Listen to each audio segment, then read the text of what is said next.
So here's a quick showcase of what I've been doing in the new 0.3 Path of Exile 2 expansion. I'll just do a quick map, and then I'll start talking about the build and the passive tree and the gear and stuff. Here's a tier 15 map. I'm only level 87, but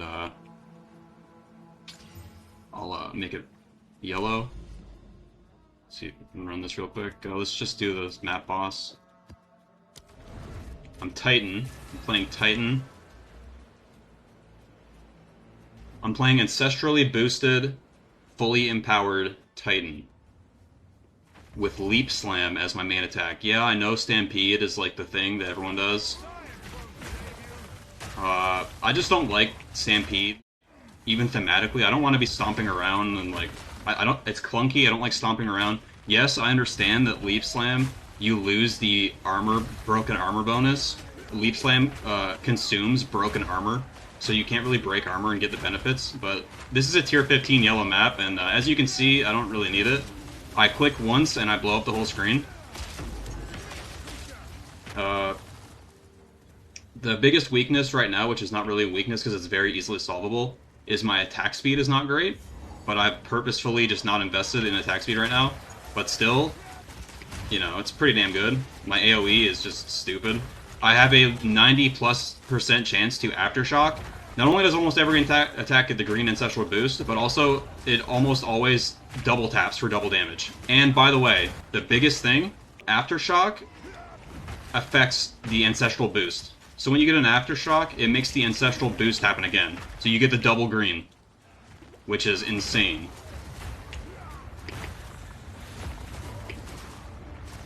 A quick tip with Leap Slam, the further you put the cursor away, the slower the attack is going to be. So if I put the cursor all the way over there, the attack's going to take a long time.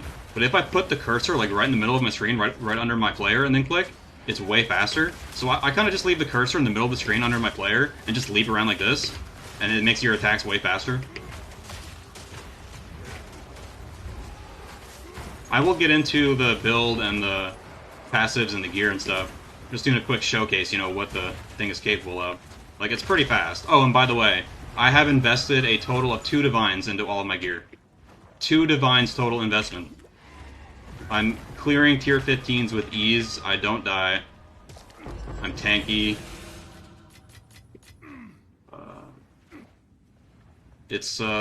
Yeah, so everyone was saying before the expansion launched, that Warrior was gonna be shit. It's like the worst class in the game, blah blah blah. Well, it turns out that, like, almost every other class is shit. Like, Sorcerer is terrible, like, all sorts of characters suck. And Warrior is actually good. And, like, Deadeye is the other good build. I mean, that's just my impression, but, like, Warrior is, like, one of the top tier builds, actually. And I tried playing, Warbringer for a bit. I just didn't think Warbringer has that much value. Like, you get the shield stuff, and you get the broken armor stuff. But, like, I don't really want the broken armor stuff that much. Yes, yes, I don't use Scavenge Plating. I use Berserk and Herald of Ash. I don't use Scavenge Plating. I understand Scavenge Plating is a shitload of armor. It gives more armor, not increased armor. And I might eventually, you know, get... Well, I don't know. I don't want to drop Leap Slam, because really, like, Leap Slam consumes the broken armor, and I don't want to drop it. I just like Leap Slam, so I don't know if I'm ever gonna swap over to the armor break stuff. So for single target, I just do Forge Hammer that, and then I do Hammer of the Gods. Like, it does stupid damage. Another thing I like about this build is I am very lazy. I don't like pressing buttons. This is a one-button build. You hold right-click. You just hold right-click and everything dies. Okay? For bosses, the quote-unquote rotation, because I hate rotations, I hate pressing buttons, I hate feeling like I'm playing World of Warcraft. I don't like that shit, okay? I don't like combos, I don't like any of that. So for bosses, I just do Forge Hammer, and then I shout, and then I either drop the hammer, or I just, I Rolling Slam for, like, increased single target. But, like, I barely need to Rolling Slam. I might even drop Rolling Slam, you don't even need it. So, it's still, like, one button for bosses. Good enough of a showcase. I'll go over my passive tree. Actually, no, the number one biggest thing is to get a good DPS weapon. I spent 1 Divine on this weapon. The thing you want is, look, so if you check it with Exiled Exchange 2 to price check stuff, you can see the physical DPS, the PDPS, okay? Physical DPS, see that? You want a weapon with, like, I would say minimum of, like, 700, like, 650, 700 PDPS, okay? That's the minimum you want. You can get that for, like, 20 exalts, like, under a divine, easily, okay? Once you got that, literally all you have to do is exalt it and get full suffixes. All you have to do is get full suffixes, and then you get this. Perfect battle. You get this, and if your weapon has full suffixes, if your weapon already has full suffixes and you slam this on it, this costs what? 46 exalts, okay? So for like for under a divine, you can get a weapon with like 700 plus PDPS and plus 6 to all attack skills. Because this essence guarantees plus 6 to all attack skills if it has full suffixes, okay? So that is insane. So my weapon has 780 PDPS plus 6 to all attack skills, and it's like, you can get it for 1 divine or less, okay? So that's the #1 thing that's going to make your just build clear everything. And now the cherry on top is once you get a weapon like this, it's also pretty damn easy to get Onslaught. So remember earlier I was saying the one weakness is my attack speed isn't great? Well, this will fix the attack speed. I kind of fucked up crafting this weapon, because this, it says chance to gain Onslaught on killing hits with this weapon. And this is also a, what is it? I think it's like a prefix or suffix. Anyway, the short of it is, it's really easy to also get Onslaught on your weapon. So your weapon can have 750 PDPS, plus 6 to all attack skills, and Onslaught. So if you get the Onslaught, that'll solve, like, any kind of sluggish, slow feeling, but, like, I don't even mind the slow attack, really. Like, it's not, it's quality of life. I would say the Onslaught is quality of life. Because, like, as you can see, I'm destroying shit. So that's the #1 thing with your gear. The rest of the gear is literally just, like, life, res, and armor applies to elemental damage. I'll go over the gear in a minute. So the tree, obviously you get hulking form. This gives you... The main thing with hulking form is it just gives you so much armor, it gives you so much damage. It especially gives you AoE, because every single one of these small nodes gets Gigaboosted by this. So it's just... It's better than, like, the entire Warbringer tree. I didn't really find that much value in Warbringer. Like, if you're not... I don't feel like shields are that necessary, honestly. But I'm not doing, like, Giga Juice content. Maybe I'll want to use a shield later. But we'll see. For now, for, like, tier 15, just, like, leveling up and stuff, you don't need a shield. And then I get the Aftershocks. Aftershocks. So, the tree...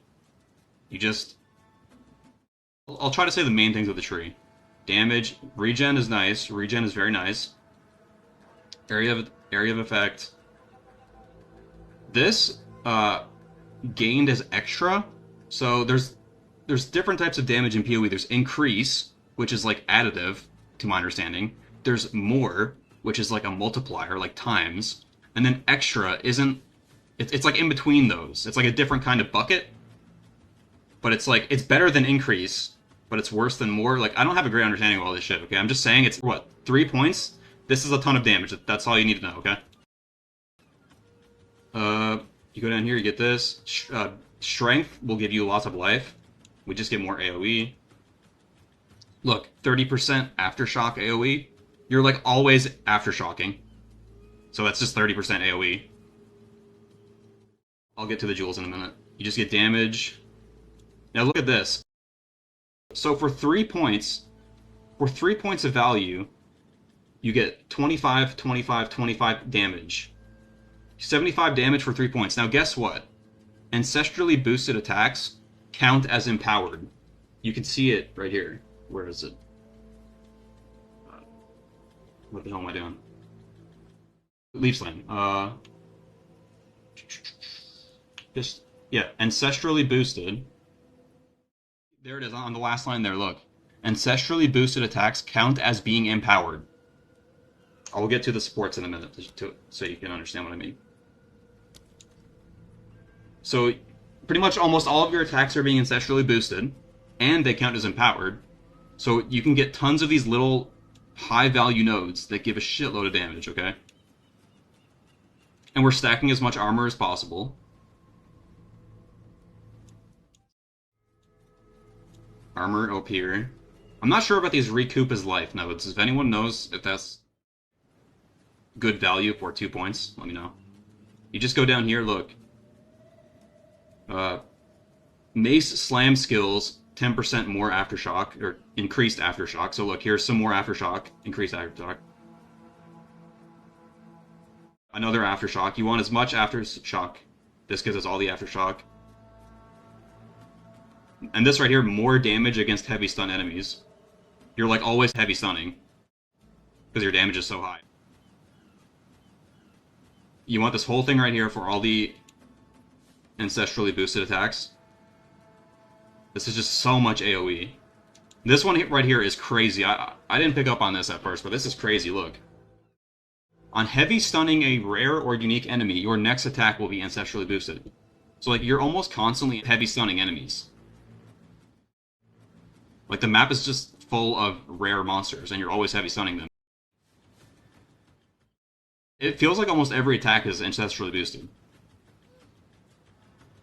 This is a lot of travel, but it's worth it. You come down here, you get this. Also applies to elemental damage. This makes you feel really tanky, and I'm going to do some other stuff over here. As I said, I'm only 87. I'm probably going to come up here and get attack. I'm probably going to come up here and get attack speed at some point. But yeah, this is like, I feel like it's worth the travel time, because you get applies to elemental damage. We come up here for, again, Aftershocks. All this is AoE. I feel like this is high value. Also applies to elemental damage. This is what makes us feel so tanky against elemental damage, because we're stacking. Armor also applies to elemental damage and armor. So we're even getting the little baby nodes where it's like armor also applies to cold, lightning. It's getting all that. I feel like this is really underrated. This little cluster here is a gigantic amount of armor. Each one of these is 22, and then look, 30% armor if you've been hit recently. You're always hit recently. So this is 30% armor, 60% armor, another 20. And this one right here is 30% armor, and look, defend with 120 armor against projectile attacks. Like, almost every attack in the game is a projectile attack. I'm not positive if this also applies to, like, spells hitting you, like fireballs and stuff. Because we do have the armor applies to elemental damage, so if, like, this also applies to, like, fireballs and stuff, let me know. But I feel like this cluster is really underrated. Since this is so close by, I'm also coming over here and getting this. 10% AoE, 10% AoE, and this is 20, like, 30% AoE for 3 points. 3 points is like 10, 20. This is like 6, I don't know, 50% AoE for like 3 points. That's like the tree.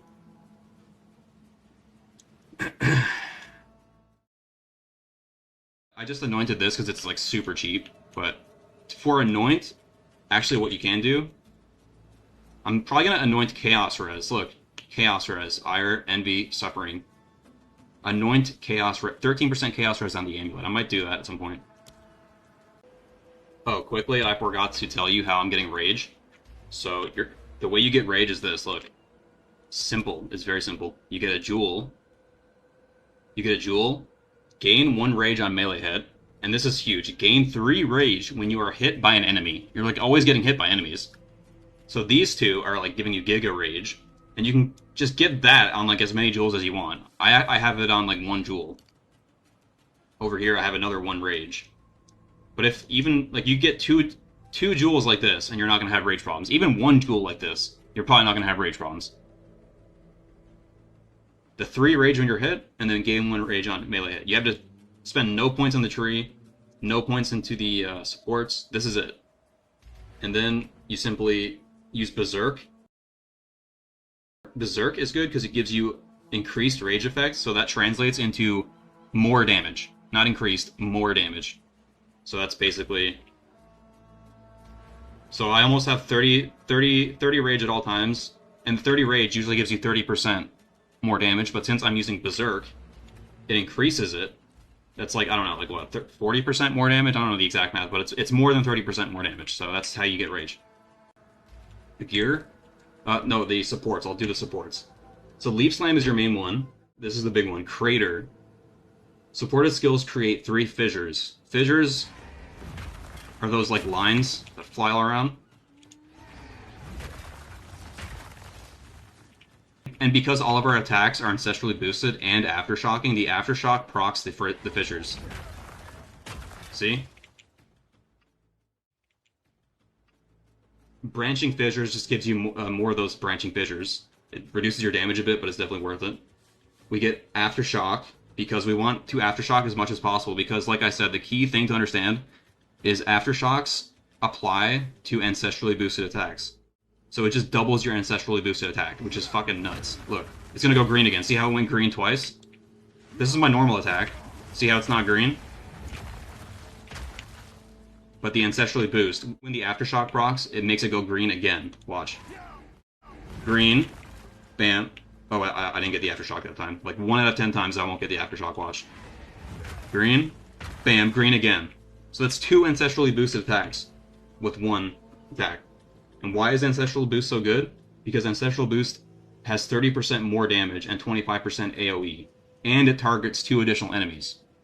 Not only that, but on the tree, we're getting, it's not just 30% more, it's 30% more and all these increases. Because look, ancestrally boosted attacks deal increased damage, increased damage, increased damage, increased damage, and the empowered attacks increase damage. So it's more than 30% more damage for an ancestrally boosted attack. It's like a stupid amount of damage. And then the last one is Fist of War, which gives us ancestrally boost guaranteed every 4 seconds. So every 4 seconds you get the ancestral boost, plus you're getting ancestral boost from heavy stunning rare monsters. It feels like you almost always have it. So this combo is nuts. And for single target, I'm just doing Forge Hammer. You throw the Forge Hammer, you shout, and it makes fissures. And then once you slam the fissures, it keeps proccing them. And then once you heavy stun, you get Hammer of Gods. You just drop the Hammer of Gods. I suspect at some point I will need more single target. But if I need more single target, I'll probably just drop in Volcanic Fissures or something, but I don't even feel like I need it. Like I said, I'm very lazy, I don't like pressing buttons. And my damage is like stupid right now, so. Forge Hammer is just Elemental Armorant, more damage. Fire Attunement, extra fire damage. Fire Penetration, penetrates enemy resistance, which just seems crazy. And again, Ancestral Boost on the Fist of War. Hammer of Gods is heavy swing, more damage. Again, Ancestral Boost on the Hammer of Gods. So Fist of War 3. Fist of War 3 is crazy, because it says, it basically gives you 60% more damage, but you can only do it once every 14 seconds, while you're using Hammer of Gods like less than once every 14 seconds, so it's fine. Then you get Heft, more damage. And we have Aftershocks and Hammer of Gods. So I would say if you don't have this Ascendancy, for the 25% Aftershocks, it's probably not worth it to use Fist of War on... I mean, it's not worth it to use Aftershock on Hammer of Gods, because it feels really bad when the Aftershock doesn't proc, and you wasted a slot for it. But if you have like a, 75% chance to Aftershock, or 50% chance to Aftershock from the tree and the Ascendancy, then it's definitely worth it to drop this node in. Because when your Hammer of Gods Aftershocks, this is what I mean with my single target feels fine. An Aftershocked, ancestrally boosted Hammer of Gods just like one-shots everything. So yeah. Rolling Slam is just for extra single target if I really need it during bosses. Bam. Bam. It's just Fist of... So again, ancestrally boost. Again, Aftershock. Heavy swing. Heft. My auras... Here, look. Just doing Herald of Ash for AoE. These are really important, actually. Cannibalism 1. Gain maximum life. 2% of maximum life recovered when you kill enemies. This feels really good. And then couple that with the Vitality 1. Regenerate 1% of life. So this is like really good sustain for like not much cost. I just put Magnified Area on it and just Fire Mastery +1, because why not? Infernal Cry. I just put Raging Cry on it. This makes it so when you're near a boss and you use it, you just like automatically get like 20 or 30 rage. So why not? So that's that stuff. I don't even use Mace Strike, because I don't like pressing buttons. the gear, like I said, you want a weapon with like 700 plus PDPS. You can easily check it by using Exile Exchange, price checking it. It'll say the DPS right there. It also says on the trade site. If you go on the trade site, it'll say on the bottom PDPS. You can even type in the trade site minimum PDPS. I would just type in like 650. So for the rest of the gear, the helmet. So the gear is literally just like as much armor as possible. I would say for the helmet, you want at least like 300 armor. You want at least like 150 life. The rest is just res, and then also you want I'd say you want from all of your gear like 80% armor applies to elemental damage. So I got 30% here, 25% here, and my boots give me another 34%. So I would say minimum from your gear you want like 80% armor applies to elemental damage. Okay? So my helmet, there it is. Your rings, I literally got this ring for like 3 exalts. It's just giving me life, res, and the mana per enemy killed is really useful. So if you don't have a mana per enemy killed, your mana's gonna feel really bad. You can spend 2 points and just get blood magic and it'll fix your problem. So if you don't have any mana per enemy killed, just get blood magic. But if you can get like 25 mana per enemy killed, it'll fix your mana problems. And look at this ring that I'm crafting. It has 1 prefix with a good life roll. It has 36% chaos, lightning res, I mean. And then it has 19% chaos res. Now, the crazy thing with this, I actually know how to craft this more. I can put a Ulaman. I'm going to quick crafting thing. This, if I buy this for like 2 exalts, it guarantees that the next desecration will have a Ulaman modifier. Well, the thing is, in the pool of Ulaman modifiers for rings, it's like a 1 in 4 chance to get more chaos res and lightning res. So the TLDR is I can easily get another like 15% chaos res roll and another lightning res roll. That's me being excited for crafting a sick ring. So basically your rings, you just want life and res and as much chaos res as possible. Ideally just get 2 amethyst rings and life and res. And mana per enemy kill. The Zoph's Blood Amulet is really underrated. As you can see, I got 24% increased maximum life. Fire res. I'm not sure how much the enemies in your presence have negative 10% fire res. I think it's actually quite good with all the fissures and stuff. But the main thing is just the Giga Life. I got this for like 3 exalts, and I just put a life catalyst on it for like another 5 exalt or something. Very good amulet just for Giga Life. Body armor, you want premium stats are armor applies to elemental damage, Giga Life like over 200, just res. This armor is only 1,000, so I'd say on the body armor you want minimum like 1,000 armor. I'm gonna replace this soon. I'm probably gonna get like 1,500 to 2,000 armor, like the same stuff. Gloves, again, just Giga Life, at least like 100. Res. Ideally, attack speed on gloves or melee gems, but I'd say those are quality of life. You really just want res, life. I slammed Leech. I guess Leech is good. It's just quality of life. Belt, again, I got a big armor roll on the belt, which is nice. Res. Just res, armor. Boots, I like movement speed. I've heard people say, like, you don't need movement speed if you're constantly leap stabbing, but there's just so much running around in maps, like, just running back and forth looking for the next place to go. Like, I don't like playing the game without movement speed. It feels just bad. I would say minimum 25% movement speed.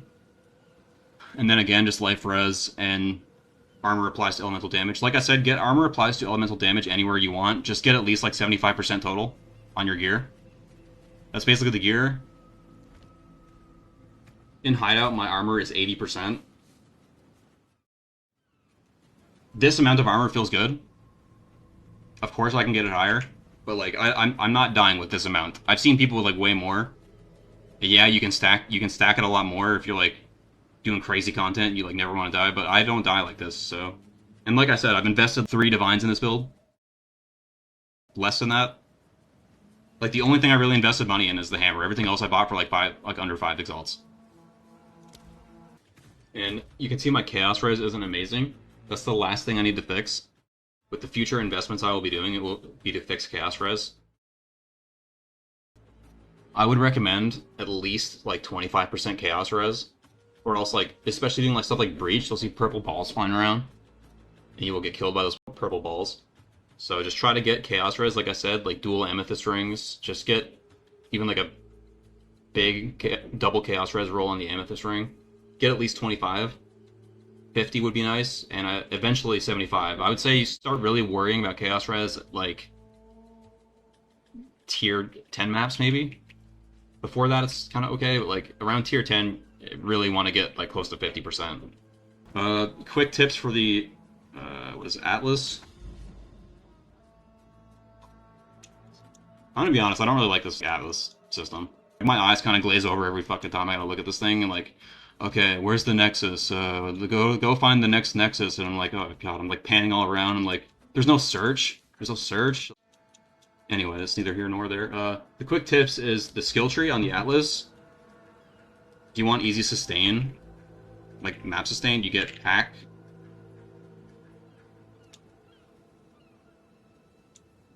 You get pack size, magic pack size. You get quantity of waystones. But just getting quantity of waystones, pack size. Waystones, higher chance to be higher tier is very good. And another tip, just to make your mapping and leveling really comfy, is shrines are amazing. Come over here and get 100% chance to get shrine. Increased duration of shrines. This will give you like over 2 minutes a shrine. So yeah. Just more increased chance. I get like 2 shrines a map and they last minutes. So it just, when you're like in early maps or like mid maps and your gear is really bad, like the shrines will just help you so much. So yeah, I'm doing tier 15 maps easily. Warrior's not bad. People were trolling when they said Warrior sucks. Not a huge fan of Warbringer. If there's anything I missed, anything I could do better, let me know. I'll give some quick thoughts on the game. So I like the game a lot, but I'm conflicted on what their actual like, philosophy with the game is, because I thought the whole point of the game was like, okay, we're gonna make it slow and methodical. We're gonna go back to our roots like Diablo 2. Like you're gonna be like swinging at enemies and every hit's gonna feel meaningful and this and that. And yeah, that lasts a little bit in the campaign, but like halfway through the campaign, it just kind of feels like you're back to PoE 1. And especially when you start hitting maps, it's like, I think it's more ridiculous than PoE 1, as you can see. My fantasy for the game is like, okay, I'm a two-handed warrior guy, and I'm taking my mace and I'm swinging it, and I'm like cracking skulls, and I'm really feeling it. So, but what it actually devolved into, we're like, what, 8 months into the game? And it's like, the whole screen is just covered in shit. The visual clutter is worse than PoE 1. There's just so much shit all over the place. The monsters are still playing PoE 1 while your guys sometimes playing PoE 2. Like the monsters and like the ground degens, the abyss monsters, like a billion monsters on streams, a billion effects. Oh, am I playing melee? Well, not really. I'm not really playing melee. I click one button and the whole screen explodes. It's kind of like I'm not playing melee. It's kind of like I click a button and I drop a nuke. We're 8 months in and the game is like already as crazy as PoE 1. Like imagine how goofy it's going to be in like 2 years. They're backpedaling it on every philosophy they had on the early game. On the first version of the game, on the release, it was like you only had one portal per map. It was like really hardcore. Everything was really slow. And then you die and you lose the map. People started crying, so they backpedaled and got rid of that. And like just so many core philosophies that they were trying to revolve the game around, they're just backpedaling on all of it, and they're just making it into PoE 1 again. I'm not really saying it's like a negative or positive. I'm just saying I'm conflicted on what their vision of the game is. Because if this is just PoE 1 again, I'm not really sure what the point of making it was. I thought the whole point of the game was to redesign the combat. I remember them saying the point of the game was to make melee combat good and stuff. That they redesigned all the animations for it. But it's just baffling because we're 8 months in and it's just like PoE 1 again, where you press one button and blow up the whole screen. So I'm not really sure what... Not really sure what they're going for. I mean, it's fun. It's very addictive. It's a very addictive game. I'm just conflicted. There's a lot of other stuff I can talk about, like my opinions on the game mechanics and like bullshit in the game and this and that. I like the crafting though. The new crafting's pretty cool. Like the desecrating and the omens. I feel like it's more accessible than PoE 1 crafting. PoE 1 crafting is like stupid. Like, it's just stupid. There's so much, like, third-party shit you gotta do to understand. So, like, yeah, there's a bunch of that you gotta do in this, too. With the third-party stuff, but it's, like, a lot less. Especially with the fact you can hold Alt. You can hold Alt and just, like, read what stuff does in this game. Like, you can hold Alt, oh, what does recently mean? Oh, it means, in the past 4 seconds. Oh, what does Aftershock mean? Oh, it's... That just makes the game a lot better. Little things like that. Anyway, this video's probably going on for too long. If you have any questions, let me know. If there's anything I can do better, let me know. I'm not saying this is, like, the best thing in the game or whatever. Just saying this is what I've been doing, you know? Alright, peace. See ya.